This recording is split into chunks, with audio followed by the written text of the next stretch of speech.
Hi students.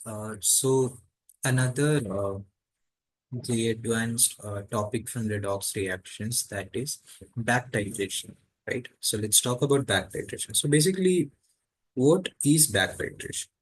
Okay, so we know titration, right? So we will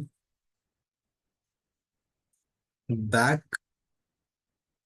Okay, for that I'll show you. Let's suppose you have A titrating with B, but we have taken in excess amount. We know how much excess, but we don't know how much of B will react with A to reach the equivalence point.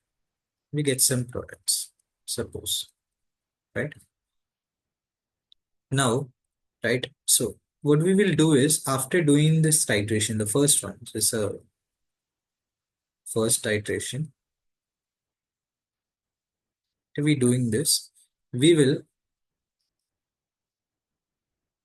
back titrate, we'll back titrate, we will back titrate B, what is left after this titration. B left with another standard pH, right? If B is base, we'll use an acid. If B is acid, we'll use a base. Anyway, so what will happen is B left plus C will give you some products. So this first iteration, this is second titration, and this is called back titration. This process is called back titration. Suppose this is 1, this is 2. So if I apply we know B excess is equal to B used in the first one plus B left, correct? We know this third equation. Okay. So for the first equation, I can write the equivalence. I can write equivalence of A should be equal to equivalence of B used. Okay, clear? Go to next page. Then for the second one, I know equivalence of C should be equal to equivalence of B left. Correct? So B used and B left. So I can write equivalence of B excess, the taken original, should be equal to equivalence of B left, right, plus equivalence of B used. Clear? So I can also write this as equivalence of B excess, or which is taken, right, should be equal to equivalence of B left is equivalence of C plus equivalence of B used is equivalence of.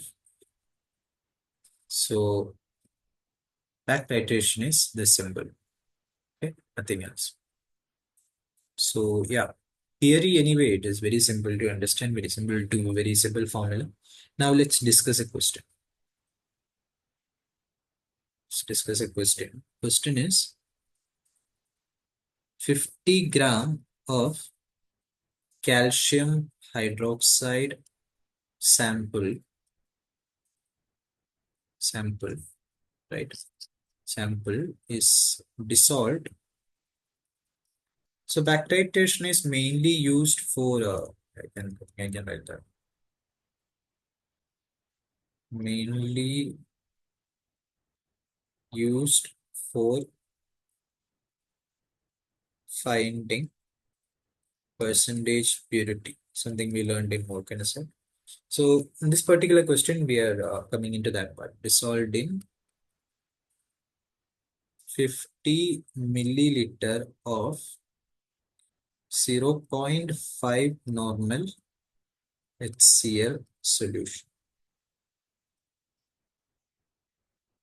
Okay. The excess of HCl was titrated against against 20 milliliter of 0.3 normal NaOH. Okay. Calculate calculate the percentage purity of calcium hydroxide sample. Okay. So we had a 50 gram of calcium hydroxide sample, right? They're asking to calculate the percentage purity, so there were impurities. And we dissolve that in 50 milliliters, 0.5 normal HCl. We know calcium hydroxide is a base, right?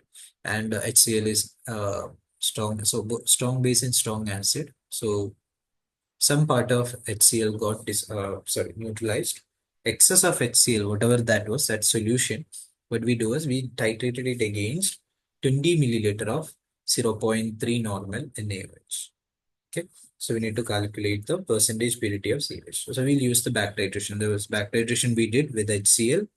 We titrated, back titrated with NaOH. So yeah, let's see. Solution, if we do the solution.